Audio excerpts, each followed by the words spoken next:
Afonso Solano, tem o Beto Estrada e o Didi. Mente insana, que loucura é essa aqui? Nada faz sentido, mas eu não me importo.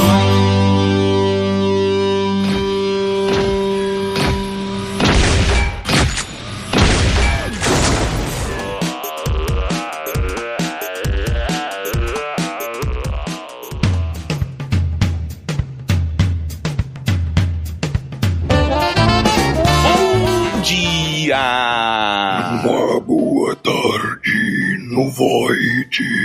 Oh, boa noite no condado, na festa do Frodo e do Bilbo. Meu Deus do céu, que horror. Estamos começando mais um Matando Robôs Gigantes, senhoras e senhores. We have work to do. Eu sou o Beto Estrada, estou aqui com Afonso Trabalhando Solano. E diretamente de terras sagradas da Tijuca, André Gordillo, boa tarde, boa noite, bom dia para quem está nas Libertadores da América. Olha aí, Porra. olha, enquanto vocês celebram aí o time de vocês e do meu papai, eu me peguei pensando aqui, Betão, você vê que o Gordillo tentou fazer uma voz de Hobbit, uma voz infantil, inocente. Saiu o Mickey. Saiu um Mickey canceroso, né? Saiu assustador, meio dupla, quase um Ozzy Osbourne, você percebeu? É. Mr. Crawling.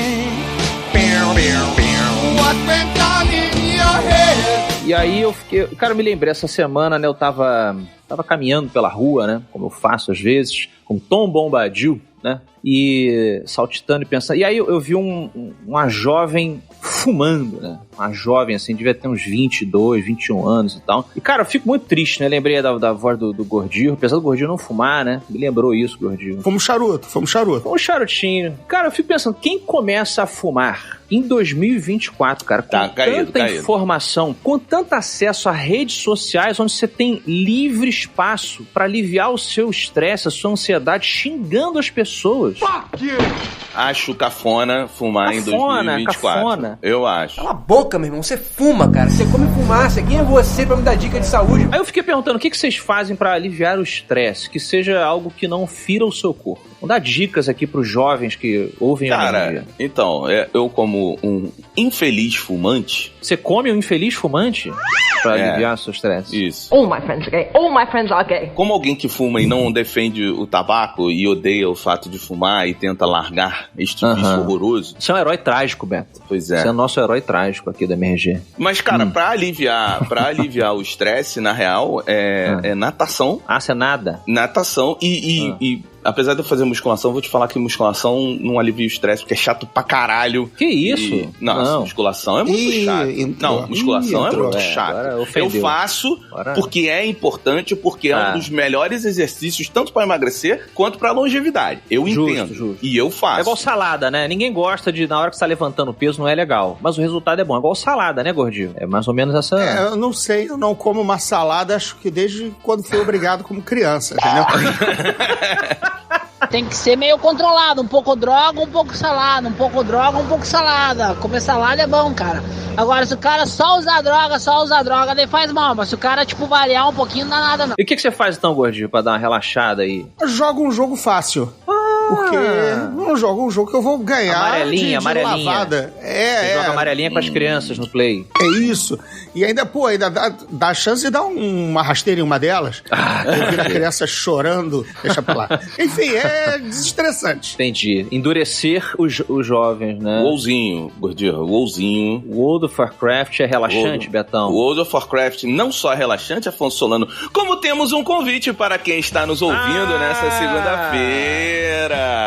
Olha só, o que acontece? Você que está nos ouvindo, você que tem o Warcraft no coração, assim como nós, saiba que hoje, no dia de hoje, está saindo... Hoje mesmo? Hoje, segunda-feira. A expansão, hoje, segunda-feira, está saindo a expansão The War Within do Warcraft, e é uma expansão que ela tem como objetivo aí trazer de volta os velhos jogadores e alegrar os novos jogadores. E amanhã estaremos em live no nosso YouTube, jogando aí a expansão nova do WoW. Então todos vocês que estão ouvindo estão convidados a participarem com a gente. Se você joga o WoW, você entra lá antes, a gente vai tentar mandar uma mensagem aonde a gente vai estar para se encontrar, para ficar todo mundo junto, pra gente fazer essa aventura juntos, Afonso Solano. Excelente. Então, Gordinho, faz o convite aí com a voz do Hobbit, né? Pro pessoal assistir a live do MRG amanhã. Venham jogar o WoW conosco! Faça um de novo! Bora!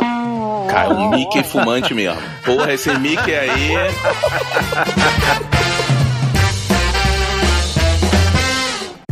Big news. Sephora is now on Uber Eats. So if you find yourself facing a beauty emergency, like needing a last-minute gift, or you're just out of your favorite mascara, again, don't panic. We got you. Order now and get $10 off on Sephora orders of $50 or more on the Uber Eats app. Order now. Offer ends October 30th. One order per customer. Additional terms apply. See app for availability. Delivery fees may apply.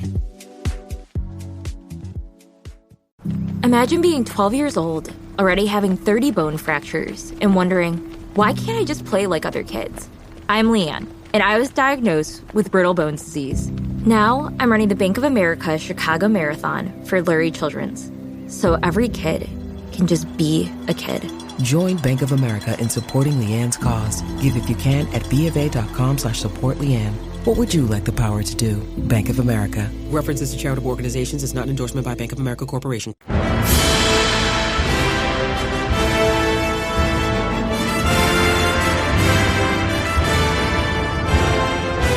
Senhoras e senhores, estamos na verve. Estamos no momento aonde aquela que é a maior franquia de fantasia medieval da história deste planeta retornará pra gente com 2 obras, meus amigos. Uma delas, você que está nos ouvindo aí, acompanharemos episódio a episódio a 2ª temporada de Anéis de Poder, que sairá na Prime Video. Afonsinho, não esperem ele aqui com a gente, tá bom? Mas vai arrumar ele vai arrumar uma desculpa por episódio pra não participar, gente. Machuquei o bíceps, tá? Eu preciso salvar as crianças que estão presas no poço. Mas vocês que estão nos ouvindo, se vocês quiserem, toda sexta-feira, a partir do lançamento, a gente vai ter um episódio aqui. E tivemos o trailer esse final de semana do anime chamado The Lord of the Rings, The War of the Holy Rings, senhoras e senhores. Olha aí, Gordirão, explica pra gente aí. Nomezinho fácil de dizer, hein? Nomezinho fácil, né? Produzido por Peter Jackson, é canônico, e dirigido por Kenji Kamiyama, que é o diretor aí de Ghost in the Shell Standalone Complex. É isso mesmo, Gordinho, que tá acontecendo? Quem foi que consertou a timeline do mundo, do entretenimento? Pois é. Chamaram... assim, o Peter Jackson tá com aquele nome... Eu vou te colocar o nome lá, beleza? Porque quem tá trabalhando mesmo é a Philippa Boas, né? A que trabalhou, que fez os filmes. Fez o roteiro com ele. A Fran Walsh, né? Fran Walsh, Philippa Boas e o próprio Peter Jackson. E o Rick Porras? Eu gostava do Rick Porras. Lembra? Rick Porras tá jogando rugby com aquele francês, o Emmanuel Picasmoles. A dupla. Mas aí, quer dizer, é um desenho... Pra quem não viu, o trailer é um desenho animado, estilo... É mais um Castlevania do que anime, né, não, Gordirro? Ou eu tô equivocado? Tá um pouco por aí, Acho que ele mesclou alguma coisa um pouco, ele ocidentalizou um pouco, né? Mexeu o ponteiro um pouquinho mais pro ocidente, mas, cara, é um puta diretor. Fez Jinro, a Brigada... Ele é do estúdio ID, né? Ele é do estúdio lá do Mamoru Ishii, do Ghost in the Shell, os longas-metragens. Aí ele foi fazer as séries de TV, os animes de TV. TV de Ghost in the Shell. Então ele é um cara, fez também do Blade Runner, tá? Também fez a animação do Blade Runner. Então ele é um cara muito escolado, muito bom, o que me deixa mais tranquilo, né? Por conta do currículo dele. E por mais que a gente tenha ali um carimbo, né, do Peter Jackson, um carimbo nesse sentido que às vezes a gente coloca como pejorativo aqui, né? Bota como produtor executivo, bota como não sei o quê. Na maioria das vezes, né, essa pessoa pelo menos, principalmente quando tem um nome assim, tipo, Quentin Tarantino, ele fez muito isso, né? Quentin Tarantino apresenta. Aí é um filme que é dirigido por outro maluco, escrito por outra mulher. Mas ele tá produzindo, né? Pois é, aqui ele tá produzindo, mas assim, esses caras tendem a pelo menos dar aquela supervisionada. O cara não vai querer botar o nome dele num bagulho bostão, pô. Não tem nada a ver com o que a gente fez e tal. Então, né, eu dou um crédito pra esse carimbo aí. Mas vamos lá, por exemplo, a gente sabe que nos Batmans do Joel Schumacher, o Tim Burton ainda era acreditado. E ele nem apareceu no set, nem olhou o filme. Não. Porque isso aí é uma coisa de contrato, já que ele, tipo, você não vai continuar, a gente dá um crédito lá. Então, de fato, às vezes não é segurança de que o cara olhou. Não, Mas como o Senhor dos Anéis mora no coração do Peter Jackson, a parceira dele tá no roteiro, ele passou um olho. Agora, o que é essa história de enrolar língua, né? Que se ambienta no reino de Rohan, o reino dos cavaleiros, dos Horse Lords, né? Dos senhores dos cavalos, dos senhores da cavalaria, que é o pessoal que vai pro final, vai pro pau, né? O Gondor chamou e nós vamos atender ao chamado, né? A trompa de Helm Hammerhand tocou no abismo, é a frase do rei, né? Sim. É a história desse bonito aí, Helm Hammerhand, o tal do cara que fez o abismo de Helm. Esse desenho, teoricamente, mostra ele fazendo o abismo. Maneiro. Fazendo a fortaleza. Essa história se passa 183 anos antes da Guerra do Anel, antes do que a gente viu no filme. É uma história essencialmente masculina, né? Homens cavando um buraco. Isso é uma coisa que o homem gosta de fazer, é cavar um buraco, né? A partida de GURPS. Na praia, vai construir alguma coisa. Você pode ver aí, podem fazer esse exercício social, né, Betão? Você vai pro seu quintal, começa a cavar um buraco ou na praia, vai começar a juntar homens ao redor, com suas cervejas na mão, eles vão começar a perguntar qual o tamanho do buraco que você tá tentando fazer, vão começar a dar opinião, né? Pô, se derrar esse vai pras beiradas, melhor do que pelo centro, né? Daqui a pouco um vai trazer já um cooler. É uma atividade muito estranha. Você já viu carro parado? Você já viu carro parado na rua com defeito? É a mesma coisa. Só junta...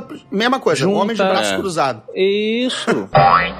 Uma coisa legal da gente falar aqui da ligação, além do Senhor dos Anéis, é que ele vai contar essa história, né, do reino de Helm, onde eles são atacados por um povo chamado Dulendinos, né, que são os bárbaros ali do Senhor dos Anéis. Meio que bárbaros, né, fazendo uma coisa meio anglo-saxana, que é a origem, né. Exato. A argamassa do Senhor dos Anéis é por aí. Isso. E ele é narrado pela Elwin, que é a filha do rei que a gente vê no Senhor dos Anéis, e vai ser a Miranda Otto que interpretou a Elwin, que vai ser a narradora. Então, assim, as conexões pra validar que isso é um prequel do Senhor dos Anéis, elas estão aí, do filme.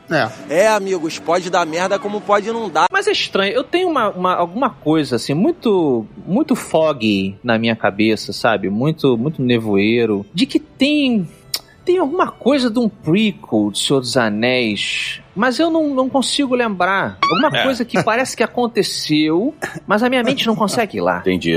Mas Anéis do Poder, você quer evitar de lembrar que isso existe?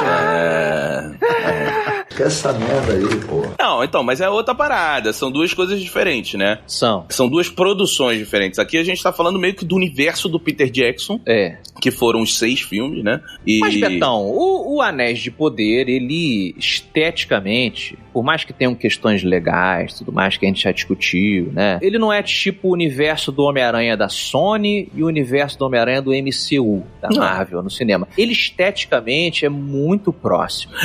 Mas assim, propositalmente próximo, inclusive. Propositalmente próximo, mas eu acho que quando a gente fala da diferença dos dois aqui, é um universo de business mesmo, porque tanto os filmes do Peter Jackson... O Anéis de Poder é mais um universo de business? Não, os dois, cara. Gostei. O que diferencia os dois é porque, tipo, o Senhor dos Anéis, os 6 filmes do Peter Jackson, e aqui, o anime do Guerra dos Rins e o Anéis de Poder, um é feito pela Warner e o outro é feito pela Prime Video, eles não têm conexão. Então, pois é. São os dois tentando utilizar essa obra original e contando de forma diferente. Então eu acho que dá pra desconectar bastante quando a gente pensa assim, Anéis de Poder é um prequel, dá pra encaixar? dá. Não, na minha opinião, não dá, porque a leitura dos fatos, a interpretação de como isso vai ser adaptado é muito diferente um do outro. Então, vamos lembrar rapidamente, né, Gordirão? Muita da decepção do Anéis de Poder, do fã core, né, da obra original, ela vem dessas mudanças estruturais, né? A gente aqui na MRG sempre gosta de lembrar, pra gente não ser hipócrita, que o Peter Jackson e a equipe toda que a gente mencionou, quando fez lá os filmes, incluindo o Hobbit, eles mudaram coisas estruturais também. Sim. Mudaram. E na época, a internet era muito menor, mas a galera ficou puta sim. Se a galera for catar aqui, inclusive nossas resenhas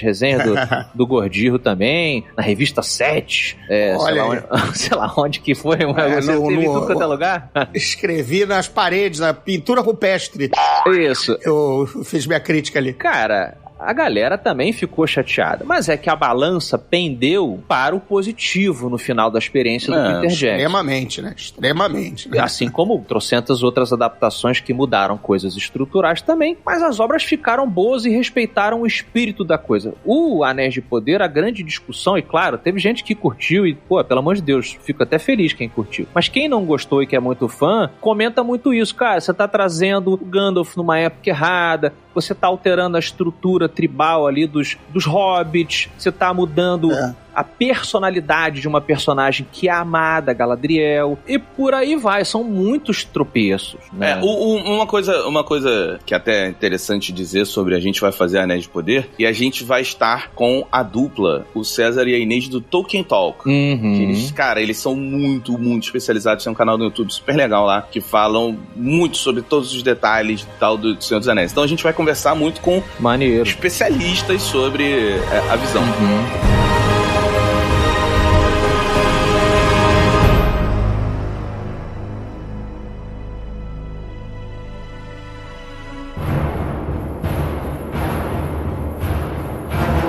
Mas, cara, eu acho que com isso tudo fica a pergunta, senhores. Senhor dos Anéis, alguém se importa ainda? É relevante? Ih, a pergunta forte. E eu digo como adaptação, porque como livro, não tem o que a gente discutir. Evidentemente que se importa, você vê pela paixão que o Anéis de Poder foi debatido. O Senhor dos Anéis é uma das obras literárias mais influentes do século XX, o impacto cultural, o impacto... Eu diria da humanidade, tá? Da humanidade, estamos falando aqui exatamente, a cultura humana, né, terrena. Eu acho que... A importância cultural dele, cara, da fundação da fantasia moderna, né, onde eu e o Gordirro trabalhamos, a riqueza de mitologia, a construção de mundo, é indiscutível. A questão acadêmica também, então assim... Não, tudo. Claro que as pessoas ainda se importam, é claro que move bilhões, né? E a paixão com que as pessoas comentam para o bem ou para o mal é mais do que prova disso. A questão é a relevância disso num mercado que ele mesmo formou, saltando a partir dos filmes ali que começaram em 2001, muito próximo do Harry Potter, importante falar, né? Harry Potter foi em novembro. Exatamente. Novembro, Senhor dos Anéis foi em dezembro, mas assim, a partir dali ele teve o seu auge, ele com certeza, na minha visão aqui, ele ainda é uma coisa que define a fantasia no cinema também, pelo que ele fez na literatura, mas e aí? Com o Anéis de Poder você viu que tipo, cambaleou... Não, mas cambaleou... E pra onde vai? Então, mas aí... E aí agora? O Anéis de Poder, ele tem um bom exemplo de que ele cambaleou, no sentido de que ele dividiu demais as opiniões, né? Ele agrediu muitas pessoas, outras gostaram muito, mas ele foi um sucesso. Não foi, eu te digo por quê, olha só como é que é importante. Não. O IndieWire aqui, ele mapeou, por exemplo, apenas 37% da audiência da primeira temporada do Anéis de Poder terminou a temporada 1. Isso foi divulgado pela própria produção. A própria produção... Essa foi a queda do Acolyte. O Acolyte, ninguém... Acolyte a queda coisa. Foi drástica depois dos 2 primeiros episódios. Isso. As pessoas notaram que era uma porcaria e disseram, não vou ver isso. Super lixo. E aí, cara, o que estreou bem, caiu bem, né? Exato. Exato. Então, assim, se 37% apenas da sua audiência terminou a sua temporada, isso não é um sucesso. Tanto que eles abertamente discutiram isso e falaram, mudanças precisam ser feitas. Nota 37 de 100... Os caras eram muito inexperientes. Você sabe disso, né? Os dois showrunners nunca tinham sido showrunners. Isso. É complicado, cara. É bem complicado. E vieram com aquele discurso, né, de vamos melhorar, modernizar o Tolkien, né, porque ele estava errado, né? Aquelas coisas que já dão uma... Já dá, assim, o Senhor dos Anéis é atemporal, né? É uma fábula da superação da bondade do ser humano. O ser humano é o celebrado ali, porque ele começa meio por baixo, ele é a raça teoricamente menos importante no desenho geral, mas porque, na verdade, a alegoria ali são os hobbits, é a ganância sendo superada. É um conto de fadas. É um conto de fadas. Isso. E que não dá pra ficar modernizando. Star Wars também é a mesma coisa. É tudo, Harry Potter é tudo conto de fadas. É tudo jornada do herói, é tudo eu vou superar, o mal há de perder, há maus absolutos, né? Sim. Harry Potter tem o Harry Potter Darth Vader, Voldemort Darth Vader e Sauron são teoricamente não redimíveis, né? Tudo bem, redimiram o Darth Vader depois. Mas sim. E deixa eu só fazer uma observação importante aqui, porque essas discussões tendem a ir para um lado político sempre muito boboca, né? Muito simplório da internet. Quando a gente fala dessa questão de modernizar, tem nada a ver com, vamos colocar papéis importantes com mulheres, papéis importantes com negros. Isso, evidentemente, que todo mundo quer. Quando a gente fala dessa questão de modernizar, é você modernizar o mito, o maniqueísmo, o simbolismo secular, acho que a gente pode colocar assim, o simbolismo que o Senhor dos Anéis, ele captura da nossa condição humana e aplica através da fantasia. Quando a gente fala de modernizar, é isso, a pessoa, o showrunner vai lá e fala, não, eu posso dar um twist aqui, e o bem e o mal é uma coisa, isso é ultrapassado, não existe bem e mal, na verdade, que é o que aconteceu muito no Acolyte. Só que isso, na verdade, é uma demonstração de total desconhecimento das estruturas de fábula, que o Gordirro lembrou, que montaram aquela obra que é indiscutivelmente fabulosa. Essa que é a questão. E aí os personagens ficam fracos, ficam mal escritos, ficam sem arcos dramáticos, não capturam, ninguém se identifica, 37%. E aí tem uma outra, a gente vai entrar mais em questões técnicas do Anéis do Poder do que realmente a importância da obra. Um elenco de terceira classe, né, gente? Assim, o que a gente... Os elfos, Max Fivelinha, trabalhando como Elrond, entendeu? O outro rei elfo parece gerente do Bradesco, entendeu? O Elrond de sacanagem. Betão, o Elrond era muito triste no Anéis de Poder. Mas o seguinte, essas obras que a gente tanto gosta, eu e o Solano trabalhamos com isso. Fantasia, se você olhar mesmo, é bem ridículo. São umas ideias estapafúrdias. Se não tiver uma boa prosa que ao ler você seja convencido, e se não tiver um ator de gabarito dizendo aquelas besteiras, você vê o ridículo por trás da coisa. Por isso que tem a McKellen, por isso que no X-Men tem o Patrick Stewart, por isso que tem Alec Guinness no Star Wars. Esses caras ajudam a vender o absurdo. Né? O elenco todo de professores do Harry Potter era tudo monstro do teatro inglês. Pra fazer aquela... McDougall, essa galera toda. Então, isso falta, de novo, é uma literatura do absurdo. São textos do absurdo. Esse desenho que a gente vai ver agora, a escalação de dubladores é excelente, porque tem que sustentar também, né? A Miranda Otto voltar com a Eowyn, ela é meio que volta tipo a Galadriel, né? A Galadriel é que conta o prólogo do Senhor dos Anéis. Agora a Eowyn vai cantar o prólogo dessa história, né? Porque ela viveu, ela é a herdeira dessa história do War of the Holy Rim. Então isso dá um tecido de credibilidade à coisa. Perfeito. Porque é fantástico. Porque é meio, é meio boboca se você olhar assim. Claro. Tipo, olha, o cara luta com 2 espadas de osso, entendeu? Tipo, se você consegue ridicularizar a coisa. Perfeito. Cara, eu vejo diferente, porque assim, como obra, como adaptação, eles... Você não acha ridículo, Beto, uma história de um semideus de pele negra como o Carvão lutando com 2 espadas de osso? Não, se a história for bem contada... Não acha ridículo isso? Eu acho... Não, porque aí pra mim, cara... O autor acha, pô! É porque assim, se a história... Cara, se a história for bem contada, pra mim, assim... não é também. É um problema. Tudo no chat GPT. Mas aí, se alguém tiver uma dúvida, manda uma mensagem no privado lá que eu passo um link maneiro pra vocês lerem essa história. Tem o EPUB, tem o PDF, tem o MOB, o formato que você quiser. Ele modernizou a pirataria dos meus livros. Porra, a gente tem.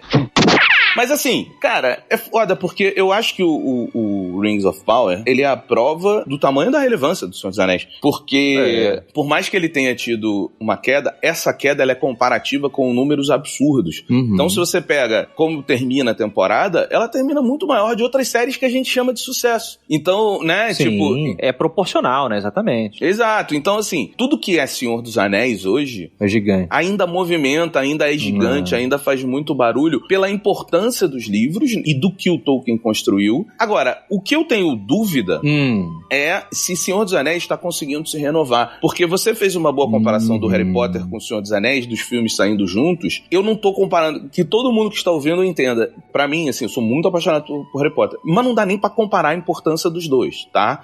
E eu sou muito fã de Harry Potter, foi meu trabalho de conclusão na faculdade. Mas não dá nem pra comparar. O Senhor dos Anéis, ele tá numa prateleira de livros da história da humanidade que o Harry Potter não tá. Agora... um não existiria sem o outro, né? Acho que é uma questão até de respeito que a própria autora fala. E qualquer outro autor de fantasia de sucesso, não tem como, né? Você tá... mas como é que o pessoal assim... fala? Caminhando nos ombros de gigantes. Exato, mas ao mesmo tempo... Ela é gigante, é ótima, é bacana, mas é isso, né? Tem que saber o seu lugar. Não, mas é possível obras posteriores serem maiores. Você pega um Ulisses, por exemplo, se influenciou por muita coisa que veio antes dele, mas é também uma das maiores obras da história da humanidade. Então, assim, nesse sentido não dá pra comparar. Agora, eu acho que como fenômeno de cultura pop, a partir do lançamento dos filmes, o Harry Potter me parece ter se tornado uma coisa maior. Furou uma bolha maior do que uma bolha nerd e tal. Ele nunca vai ter essa base toda que o Senhor dos Anéis tem. Agora, por outro lado... Você acha que o Harry Potter, por pegar pessoas mais novas... Porque, vamos lá, o Senhor dos Anéis... Claro que uma criança mais diferente e tal, mais culturalmente acostumada a esse tipo de coisa, pode curtir mais, como nós éramos nerdinhos, né? A gente via filmes de fantasia, sci-fi, até terror, mais novos. Mas vamos lá, uma criança de 9 anos... Civil. Um civil. Uma criança de 9 anos de idade, ela consegue ver o primeiro Harry Potter e curtir. Uma criança de 9 anos de idade não vai gostar muito do primeiro Senhor dos Anéis. Tendência. Muita conversa. Modo geral. Muita exposição. Isso. E a forma como... Adultos, né? Adultos em cena. Exato. Só os hobbits são crianças parecidas com ela. E mesmo assim estão fumando, né? Olha aí. Pô, cara, você vai pra lá no Rio Tietê mesmo? Quem é você com esse bafo de câncer pra falar de mim, meu irmão? Pô, você fuma, cara. Mas, cara, eu acho que é uma coisa geral de como o conteúdo foi levado. Porque, pô, você vê, o jogo de videogame, se a gente mudar de mídia, que mais vendeu no ano passado... Cara, durante, sei lá, 20 anos, Call of Duty foi sempre o jogo mais vendido. Aí, em um ano, é o Hogwarts que saiu, Legacy. Total, Que saiu ano passado. Aí, isso é um exemplo... Cara, você não vai lançar um jogo do Senhor dos Anéis e ele vai ter esse barulho que o Hogwarts Legacy fez. Não vai ter. Mas pera aí, calma. E realmente eu tô me perguntando, assim, porque você teve mais jogos de Senhor dos Anéis do que de Harry Potter? É uma pergunta. Não sei te responder essa pergunta. Pois é. Porque saíram mais... Acho que Harry Potter ganhou. Todo filme ganhou todo filme, assim também, o Senhor dos Anéis também ganhou. O Senhor dos Anéis mas aí a gente... Teve muito jogo do Senhor dos Anéis, teve jogo de RTS, teve jogo de ação, e os jogos de ação era tipo beat'em up, né, de você ir dando espadada, machadada e tal, saiu um de cada filme, e foi antes dos jogos do Harry Potter. Os primeiros jogos do Harry Potter eram muito fracos. Mas também teve, acho que, um jogo por filme. O jogo do Harry Potter que fez sucesso foi o Lego. O jogo do Harry Potter que fez sucesso foi o Lego, e aí tiveram os outros jogozinhos meio merdas e tal, mas, cara, você pegar em 2023 e você lançar um jogo do Harry Potter, que esse que tá sem produto aí há tanto tempo, por quê? Porque o Harry Potter, ele conseguiu se manter vivo no imaginário da cabeça das pessoas, da cultura pop, de uma forma que eu não acho que o Senhor dos Anéis se manteve. O Senhor dos Anéis, eu não acho. E eu acho que a renovação de público do Harry Potter, o furar a bolha do Harry Potter, tem muito mais pessoas que gostam de cultura pop em geral, assim, aquela galera que gosta de Marvel, mas não é nerd, mas o filme do Homem de Ferro é legal e tal. Sim. Essas pessoas gostam muito do Harry Potter. É uma franquia de uma digestão mais fácil, como a gente colocou, né? Crianças e adultos vão curtir. Lembrando também que quando saiu o Senhor dos Anéis, ali em 2001, vamos dizer assim, a pessoa que já era fã, claro, muitos fãs do Senhor dos Anéis já tinham morrido, né? O tempo da obra ter sido lançado. Mas você teve muita gente mais velha que foi ver os filmes, né? Que tinha lido quando criança, que não joga videogame, faz parte de uma geração pré-videogame, que não liga e tal, né? Quando você fala do grosso do público. Então, de fato, eu fui até dar uma atualizada aqui, catei o Harry Potter hoje, ele tem mais jogos realmente do que o Senhor dos Anéis. O Senhor dos Anéis ficou um pouco na frente, depois o Harry Potter passou. Mas eu acho que o Harry Potter tem essa grande vantagem mesmo. Mas, de novo, ele não existiria se não fosse... Sim, mas isso não existir se não existe o outro, eu acho que... Os tropes, né? Pra quem talvez não esteja tão familiar, o que a gente fala, um não existia sem outro. O Senhor dos Anéis, os livros, eles estabeleceram muitos desses avatares, né? Desses arquétipos e dessas convenções que se tornaram fundamentais no gênero da fantasia. O uso dessas, entre aspas, raças, né? Elfos, anões, orques, construção de mundo, línguas. Isso é uma coisa que a própria aplicação da jornada do herói, de uma forma ali do Tolkien, isso tudo foi fundamentado pelo Tolkien, ou popularizado. Claro que teve gente antes dele que ele se inspirou e tal, como o Beto até já citou. Só que o cara ele fez de uma forma que virou quase que uma pedra... Uma bíblia. É uma bíblia. É a bíblia da fantasia, o Senhor dos Anéis, né?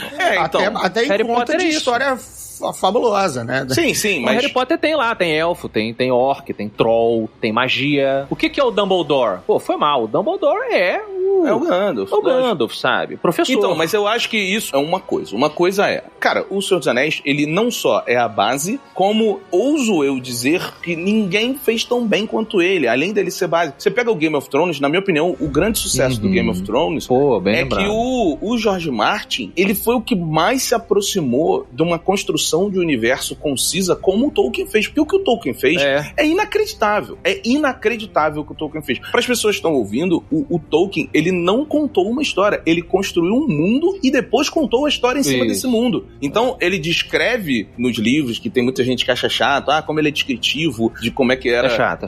Era chato pra caralho. Pra caralho. O cenário, eu gosto... Mais o Robert Howard. E gosto ainda mais porque você olha e ele tá descrevendo, ele na cabeça dele, ele primeiro montou aquele mundo, o que acontece ali, como é que aqueles povos evoluíram, o que aconteceu... Ele tá no jazz. Ali quando você vai lendo Seus Anéis, o Tolkien, ele tá, meu irmão, com baixo do jazz. Meu irmão, ele tá pirando. Ele tá pra ele. Ele só tá pra ele ali descrevendo as folhinhas e os tijolinhos do castelo. Aí então, tu tá lendo, tipo assim, caralho, meu irmão, vamos andar com a história. Agora vamos para aqui, o Tom Bombadil vai cantar. Exato. Caralho, isso é uma parada. Ele tava pra ele tava fazendo pra ele. Eu vou inventar uma língua, eu vou fazer minha cultura, e você, se quiser, vem comigo. E aí ficou tão foda que a gente foi, mas, pô, tem também essa chatice aí. E tem uma parada que é foda. E aí é outra discussão que um dia, se vocês quiserem, a gente pode ter uma discussão super nerd, assim. Mas é porque a parte daquela floresta densa, do Tom Bombadil e tal, meio que fudeu essa percepção. Porque o livro todo não é assim, mas aquele negócio é tão denso. Aquela parte é tão densa e meio que não serve pra muita coisa, salvo muitas discussões. O editor falhou. Não, eu ia falar, hoje em dia, moderno, o editor pediria pra tirar. Faz um outro livro, faz um conto. Retira essa parte, é uma barriga, essa parte tira. Assim, mas, de novo, naquela época, ele conseguiu editar daquela forma. Depois do que ele fez no Hobbit, o nome dele como professor, né? E detalhe, a gente lembra, Senhor dos Anéis só estourou porque foi abraçado pela juventude americana da contracultura das universidades. Porque o livro, inclusive, foi levado de uma roda pirata para os Estados Unidos, porque não quis ser lançado. Tolkien não queria vender para os Estados Unidos. Ele deve ter pensado, os americanos não vão entender isso, são muito brutos e grosseiros e ignorantes. Aí houve uma edição pirata e aí chegaram para ele, olha, cara, ou a gente lança ou essa edição pirata que a gente tá processando vai ser que todo mundo vai ler. E aí fudeu. É melhor pegar essa base de leitores. Essa base já tá existindo. Parecido com o que você tá fazendo comigo, Beto. Olha que legal. Olha que bacana. Olha aí, tá vendo? E ele mesmo, em uma curiosidade, em uma das cartas daquele livro de cartas, ele fala que ele acha um saco esse bando de americano jovem na porta da casa dele, porque as pessoas idolatraram ele. Mas assim, o que eu tô querendo dizer é o seguinte, o Tolkien, ele criou uma parada que é inigualável.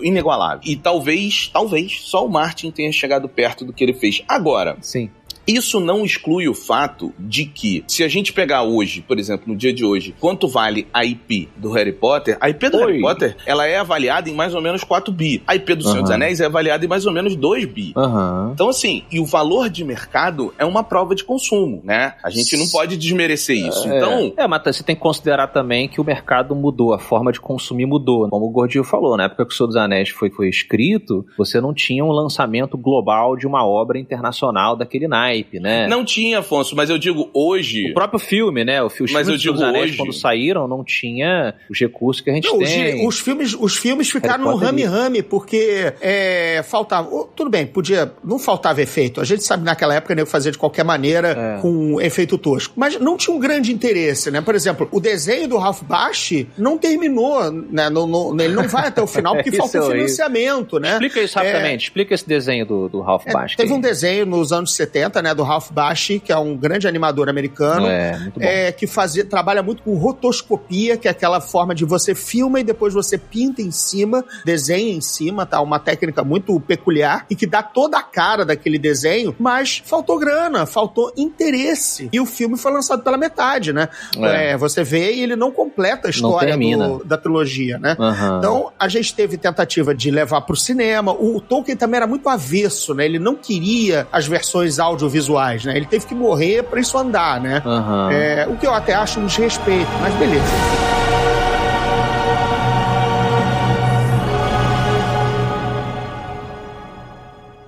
This episode is brought to you by Nespresso. Gift magical mornings with Nespresso Virtuo Pop. Compact and stylish, Virtuo Pop is made to meet every morning coffee craving. From espresso to coffee, hot or iced, at the click of a button. And celebrate the season with Nespresso's limited edition coffee flavors. Sweet almond and hibiscus, cinnamon and candied tamarind, and festive double espresso.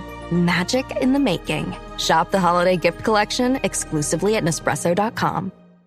The family that vacations together stays together. At least, that was the plan. Except now, the Dastardly desk clerk is saying he can't confirm your connecting rooms. Wait, what? That's right, ma'am. You have rooms 201 and 709. No, we cannot be 5 floors away from our kids. The doors have double locks. They'll be fine. When you want connecting rooms confirmed before you arrive, it matters where you stay. Welcome to Hilton. I see your connecting rooms are already confirmed. Hilton, for this day. This episode is brought to you by Indeed. When your computer breaks, you don't wait for it to magically start working again. You fix the problem. So why wait to hire the people your company desperately needs? Use Indeed's sponsored jobs to hire top talent fast. And even better, you only pay for results. There's no need to wait. Speed up your hiring with a $75 sponsored job credit at Indeed.com/podcast. Terms and conditions apply. Agora é a hora dele, ele que estava lá cortando a árvore que fez o papel onde Tolkien escreveu O Senhor dos Anéis, nosso amigo Gordinho, onde que a galera encontra os seus livros, a sua presença, a sua voz, a sua barba sarumânica. Muito bem, vocês me encontram, já que o papo é fantasia, na trilogia das Lendas de Baldúria, lançados pela editora Rocco, editora do Harry Potter, por isso que eu não falei nada de mal de Harry Potter aqui nesse programa inteiro. Mas se você falar mal de Harry Potter, você vai se ver comigo, não com a Rocco. Nunca, jamais. Tá adoro. Adoro mesmo, gosto mesmo. Tô sendo sincero. Eu também gosto. Ser sincero. E eu vou ser sincero com quem for lá e adquirir meus livros, Os Portões do Inferno, O Despertar dos Dragões e O Império dos Mortos. Esses são meus livros de fantasia. Fora isso, você me encontra aqui no YouTube. Aqui não, porque aqui a gente tá no Spotify. Mas você pode me encontrar no Papo Pop canal, meu canal de cultura pop, que eu comecei agorinha tá pequenininho, mas tá crescendo. A gente tá colocando água, tal e qual a árvore do Barbárvore, vai crescer. Você sabe que toda vez que alguém cita o YouTube aqui no Spotify, eu, Afonso Diogo, a gente leva uma chicotada, né? Então você foi aí o causador, a gente acabou de levar uma chicotada mas citar outra plataforma. Uma chicotada no final de sexta-feira, Betão. Chicotada verde. Chicotada verde. Uma chicotada verde. Quem não gosta? A rede vermelha de vídeos. Pronto. Isso, tá lá, aí. Papo Pop canal. @Papo Pop canal e @Gordirro. Se você quiser trocar uma figurinha comigo em todas as redes. E olha, concordando com o Beto aqui, Betão, a gente também faz muito essa distinção aqui no MRG, né? Existem coisas que são mais importantes do que outras que são maiores. Sim, é isso que eu tô dizendo. É isso que você tá falando. Isso é muito... isso que eu tô dizendo. Exato. Porque assim, o maior, a gente tem que entender que, infelizmente, a gente tá num mundo hoje onde o nosso coração, essas empresas que são donas e que espalham esse conteúdo, elas pensam diferente. Então, quando a gente acha, e eu não vou entrar nessa discussão, mas assim, um filme da Disney não fez sucesso, você tem que ver que a Disney quer botar isso no parque e ver se dá dinheiro no parque. Mas eu gostei ou não gostei. Pra eles não importa. Pra eles importa o dinheiro que deu. Mufunfa, din-din, grana. Não, mais ou menos. Eu não acho que é tão longe assim. Eu acho que existe, e acho com um nível de números aqui que eu tô tentando trazer, porque o próprio Acolyte tá sendo colocado dessa forma. Não é qualquer porcaria.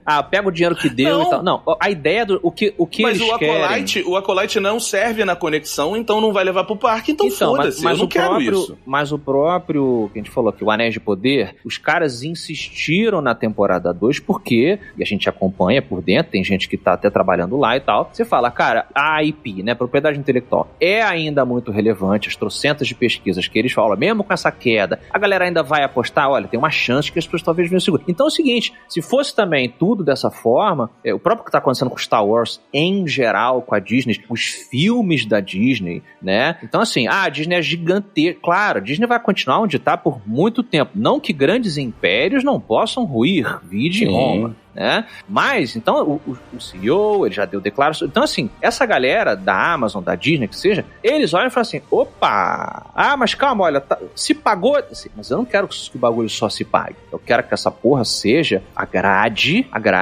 a audiência. Você vê hoje a média eu quero que isso dê dinheiro. Junto com essa, Beto, mas essa média é o valor. Mas, para de dar dinheiro. E para de dar dinheiro. Então, mas eu concordo com você, só que o que eu tô falando... O Anéis de Poder, no Rotten Tomatoes, só para medida de comparação, ele tem de crítica e tal, e existe essa piada, né, esse meme, né, de que no Rotten Tomatoes você tem que separar a crítica, entre aspas, especializada da nota da audiência. Existem dois tipos de nota, né? Então, assim, se a crítica especializada está dando nota 8, nota 9 para uma obra, qualquer obra que seja, e o público está dando nota ruim, a chance é que seja uma merda, entendeu?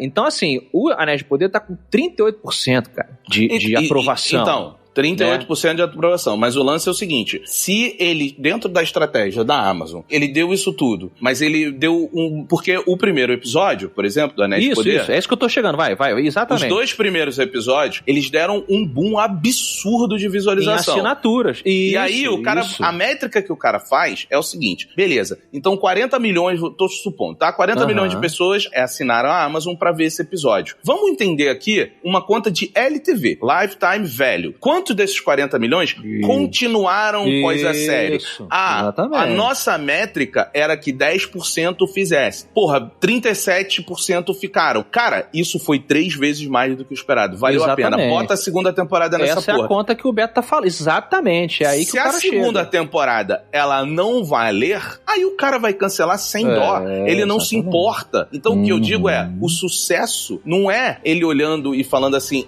o público gostou, não gostou. Isso não importa pra esse cara. O que importa é essa conta. Como todas as outras empresas. Não, é que quando você fala... É que eu acho que você é muito maniqueísta nesse tipo de declaração. Não importa. É claro que importa porque uma coisa puxa a outra, Betão. Uma coisa puxa a outra. É um efeito dominó. Então é claro que... a gente tá falando de arte, né?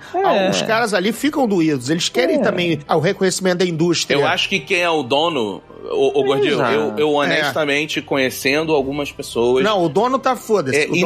O cara que mexe com o dinheiro, que ele cancela, que ele não cancela, que ele faz, ele não se importa em nada com isso. É a minha opinião. Inclusive tem uma série muito legal, que é aquela... Eu esqueci o nome, Beto, Gordinho, me ajudem. Que é mostrando como que o Poderoso Chefão foi produzido, foi feito. Sim. É o The Offer. The Offer. Muito boa, na Paramount. Isso. A oferta é na Paramount. É muito legal. Muito boa. Muito bom. E aí ele, cara, mostra lá o Coppola e eu esqueci o nome do autor do livro, né? É, o Mário Puzo. O Mário Puzo, os caras desesperados, porque o que o Beto falou, os executivos falaram assim, meu irmão, tu tem que tirar 30% do filme, porque ninguém vai ver. Não, é muito caro. Meu irmão, mas não dá pra contar a história boa se tirar 30%. Não, foda-se, tira. Olha, não dá pra filmar na Itália, não. Meu Deus, mas eles vieram da Itália. Então, assim, existem essas pessoas? Claro que existem. Só que é uma relação simbiótica. Quando você estuda a história do cinema, e muito da implosão que tá acontecendo com um pouco desse formato, vem desse desequilíbrio dessa simbiose. É o artista versus comercial. A indústria, quando você tem grandes obras que agradam os dois caminhos, puta que pariu. Everybody wins. O que a gente tem nos anos 80? Um afluxo de coisas que hoje não dava para repetir, e na verdade a gente tá tentando repetir tudo que os anos 80 fizeram, com as inúmeras ressurreições de Robocops, caça-fantasmas, tudo isso. Porque naquela época ainda não tinha fórmula de nada, né? A gente viu um boom de efeitos especiais e de blockbuster criado por Star Wars, Guerra nas Estrelas, em 77. Todo mundo quis correr atrás desse novo cinema criativo fantástico. Abriu-se a porteira do tipo, cara, cria aí, vai dar certo. Em algum momento vai ser uns novos Star Wars de todos os estúdios. Então toda ideia nova, maluca, era abraçada. E a gente ainda viu uma época de bons produtores. Até, por exemplo, o Spielberg, quando acendeu, quando diz, olha, já tenho 2 blockbusters na minha conta, eu agora vou produzir meu filme e meus filmes dos meus amigos. Aí surge Volta pro Futuro do Zemeckis, surge Gremlins, surge tudo, porque era ele bancando. Era ele sendo também produtor. Um cara imaginativo. Não dá pra repetir mais essa época. Eu acho que aconteceu. Gordinho, na verdade, eu discordo de você. Eu acho que isso hoje... é muito interessante, cara. O Peter Jackson, ele é diferenciado, e aí eu vou aqui conectar com a minha visão de a relevância do Senhor dos Anéis hoje, a maior parte dela se mantém na mão do Peter Jackson. Por quê? Porque os grandes caras são os caras que sabem fazer o meio do caminho. A maioria... Mas assim, pra mim, 99% dessa indústria está... E infelizmente, tá? Olha o maniqueísmo aí, eu sou um cara que tem o 99%? Um canal pra falar de coisa nerd. Então, calma, deixa eu terminar. 99% é muito triste, não pode ser, não é isso. Eu sou um cara que tem, sabe, criei um canal de conteúdo nerd. Nós somos um dos primeiros a fazer isso na internet brasileira. Então, é muita paixão que eu tenho por esses produtos. Mas a real, cara, é que a maioria das coisas, a grande maioria das coisas que a gente consome, ela tá só olhando pros famosos KPIs, pros indicadores. Quando você tem um James Cameron, quando você tem um Peter Jackson, o que esses caras sabem fazer é o dinheiro que essas pessoas querem fazendo um trabalho de arte. Então, mas esses caras, a gente não vai encher 2 mãos, não vai ter 10 que fazem com essa excelência. Então o resto, ele vai ficar subjugado a gente ficar assim, porra, que merda, a Colette é uma merda porque fere aquilo que eu amo, não sei o quê. E o Bob Iger, ele tá falando assim, não deu dinheiro, cancela, próximo. E aí entra o próximo, vamos ver Skeleton Crew, não deu dinheiro também, cancela, próximo. Está cancelada. Aí o outro vem e ele vai fazer uma conta assim, isso está diminuindo o número de visitas ao parque? Isso está diminuindo o valor de franquia que a gente recebe? Não, então foda-se, produz mais. Foda-se. Mas não deixa afetar aqui, beleza. Mas isso, Beto, é autofágico, é o que os analistas apontam. Isso não se sustenta. É por isso que os CEOs... E aí ele mata e vai pro próximo. Eles acham outra franquia, cara. Mas não é simples você encontrar uma franquia. Não, lógico que não é. E outra coisa, as obras, é que a gente já discutiu, elas podem ser mortas. Você pode matar a sua galinha dos ovos de ouro, sim. Pode. Né? Star Wars teve morto, né? Teve morto quando o Lucas abandonou de vez. Eu acho que tá morto, mas quando ele abandonou de vez, lá que vieram os Dark Times, que era quando não existia mais nada, depois dos Caravanas da Coragem e tudo mais, a marca sumiu, né? Verdade, bem lembrado. A marca sumiu. E a marca sumiu porque como não teve a continuidade de produzir nada pro público que era... Porque aquele público de Star Wars, na época, né, quem viu com entre 5 e 15 anos o primeiro filme, marcou aquilo como algo da infância ou da adolescência, e quando entrou na vida adulta meio que esqueceu Star Wars. Foi uma coisa muito geracional naquela época. Hoje a gente sabe tornar as marcas mais longevas, a gente sabe amarrar de uma geração para outra, a gente sabe apelar para nostalgia. Naquela época, na virada dos 80 pro 90, não. Então Star Wars ficou muito sumido. O próprio Lucas... Então, mas ali era diferente. Outra época. O que eu tô falando hoje é assim, o Star Wars... por exemplo, no coração do Afonso, o Star Wars está morto, e isso tem que ser respeitado. Agora, pra Disney, ainda tá vendendo IP pra caramba, tá tá gerando dinheiro, o parque tá enchendo lá, as pessoas estão indo. Foda-se o Coração do Afonso, cara. Foda-se. Quem se importava com o Coração do Afonso era o Jorge Lucas. Quiçá se importava, porque vendeu essa merda e falou, cara, faz o que quiser. Papai e aí... traiu a todos. Papai traiu a todos. E já era dito que ele tinha cagado na infância de todo mundo com os prólogos, né? Exato. Quando ele dizia, Jorge Lucas, kill então, my childhood. Vocês falam mal de mim, então eu vou vender essa merda mesmo. Não gostam do que eu faço? A gente era feliz e não sabia. Não sabia. Jar Jar, por que joguei pedra na cruz de Jar Jar pra ver as irmãs gêmeas do mal? Ai. Se eu soubesse que as irmãs gêmeas do mal viriam aí, do bem e do mal, Ruth e Raquel. Ó, e vou te dizer outra coisa. Ruth é boa. Vou te dizer outra coisa. Pra vocês que estão nos ouvindo e que estão concordando ou discordando, a gente tem uma métrica do barulho e do interesse público que uma obra faz quando a gente olha o resultado final nos nossos gráficos lá no Spotify. A gente sabe muito bem algumas coisas. Afonso tá aqui pra confirmar. Tem obras que a gente olha e a gente ama, o nosso coração palpita. Mas quando a gente faz um episódio, quando a gente olha o resultado, não chega nem perto daquela outra que parecia que não tinha tanto valor. Então, por exemplo, o Guerra dos Rohirrim, a gente faz o episódio aqui, mas eu duvido que o resultado que a gente vai ter no episódio vai bater outras obras que importam muito menos do que O Senhor dos Anéis. Mas isso é interessante. Mas também já não pode deixar de fazer, senão vai virar executivo de Hollywood, né? Exatamente.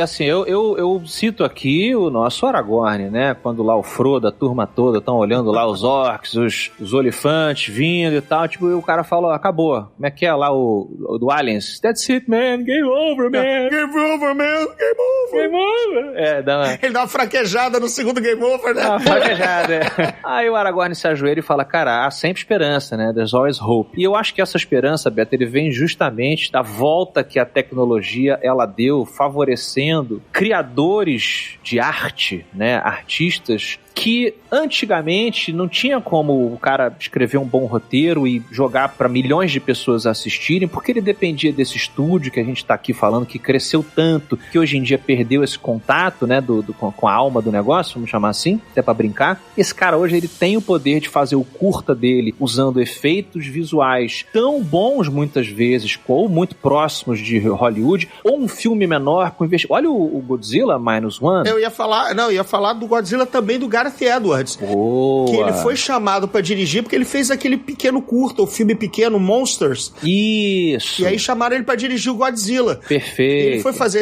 A Resistência. O filme é péssimo, infelizmente. O roteiro é um lixo. Ele acha que escreve. Ele é bom diretor, mas acha que escreve. Mas esse Resistência, ele fez com câmeras que ele tirou da loja, dali da Best Buy.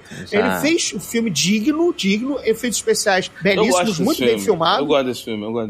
É só furo de roteiro. Aliás, não tem roteiro, tem um furo. Mas eu gosto, eu me diverti muito com esse filme. Não é um Transformers, né? Mas é um bom filme. Mas tirando isso, o Godzilla Minus One é isso, cara. Pô, Neil Blomkamp, pra quem não lembra, né, que fez o Distrito 9, deu umas... Há 20 anos, eu acho, 2004. Faz um tempão e tal. Ele tentou emplacar um novo filme do Alien, acabou indo agora pro Fed Alvarez, né, do Romulus e tal. Ele tentou fazer outras coisas e tal, o estúdio interferiu demais. O cara abriu lá o canal dele, o Oats Studio, no YouTube. Meu irmão, tem curtas de ficção científica que meu irmão, a tua cabeça explode. Olha o que a turma do Death, Love and Robots fez, pegando um conceito que vem lá do final dos anos 70 com heavy metal. Os caras fizeram antologias de ficção fantástica pra colocar científica, terror, sci-fi, fantasia. Caralho, meu irmão, que são experimentações que a arte precisa. Porque o Star Wars, ele não nasceu desse olhar corporativo. Ele nasceu de um estudante de cinema biruta, brother, que assistiu Flash Gordon pra caralho e falou, meu irmão, tá aqui um bagulho que eu acho que é muito fora da caixa. Se hoje em dia um George Lucas, um James Cameron, um Spielberg, que a gente pode falar de autores que chega pra um estúdio desse, a gente sabe o que acontece. O cara fala, meu irmão, foi mal, eu prefiro continuar aqui a ordenhar a minha vaquinha da minha propriedade intelectual aqui que eu comprei por bilhões, fazer um monte de coisa medíocre mesmo, que vai dar isso que o Beto falou, né, do que apostar. Mas a aposta na arte, ela é fundamental. Esse modelo que eu chamei de autofágico, ele está chamando a atenção dos analistas e das próprias pessoas responsáveis dentro das empresas de que não se sustenta. A matemática, ela é implacável, assim como a floresta. E precisa ser revista. Eu concordo plenamente com você, entendeu? Eu acho que a sua visão, ela tá defendendo um lado. Acho que é um bom ponto, assim, não tô de longe. É a simbiose, Betão. De forma alguma, eu tô desmerecendo. Mas eu acho que a gente tá num momento onde, infelizmente, eu falo isso com pesar no coração. Sim. Mas, infelizmente, eu acho que a arte perdeu nessa batalha e perdeu por um contexto social que nós estamos. Então, mas ela tá lutando em outro campo, eu concordo com você. Mas eu acho que esse outro campo perdeu pra ela. Porque, e aí é muito mais complexo. Olha só, você pode ir pra um streaming, você tem obras indianas, coreanas. São fodas.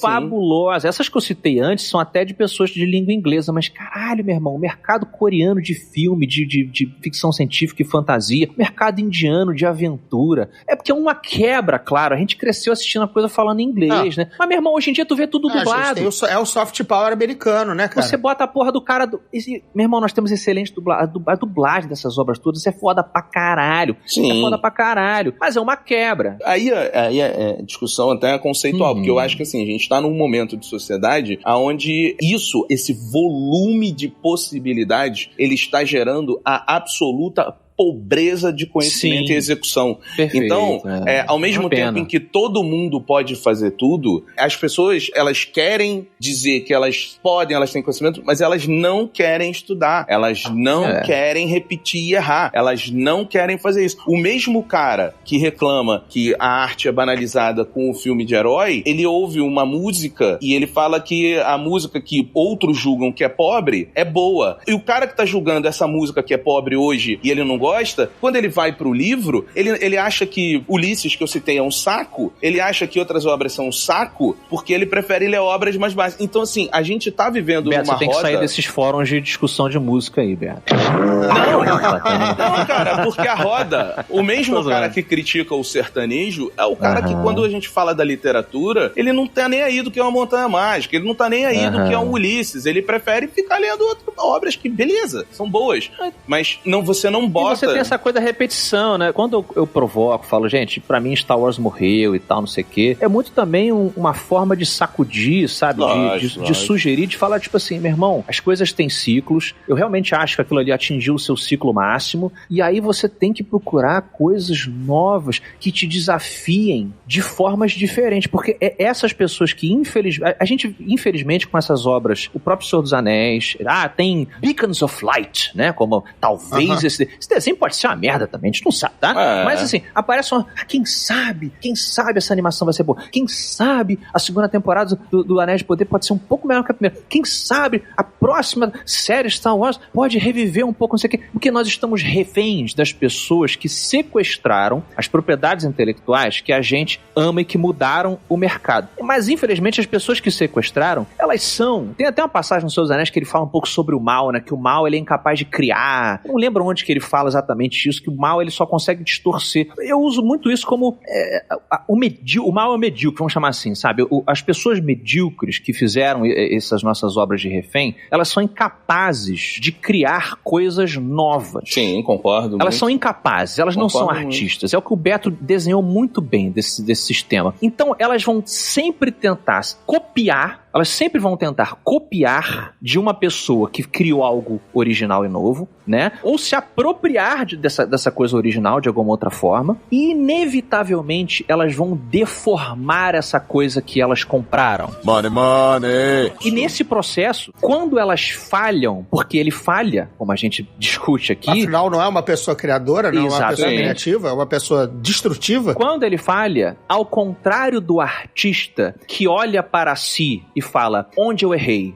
Onde que a minha arte não se conectou com o público? Essas pessoas medíocres, elas não culpam a si mesmas. Elas culpam o público. O público. O público é o culpado. Your stupid minds. Stupid!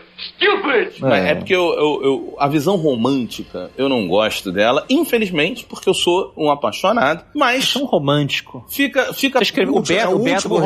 o Beto escrevia músicas lindas no colégio. Escrevia raps do coração dele para as meninas e... Comia alguém com isso ou não? Já Opa, garoto. Caralho, o maluco é brabo. Algumas vezes deu certo.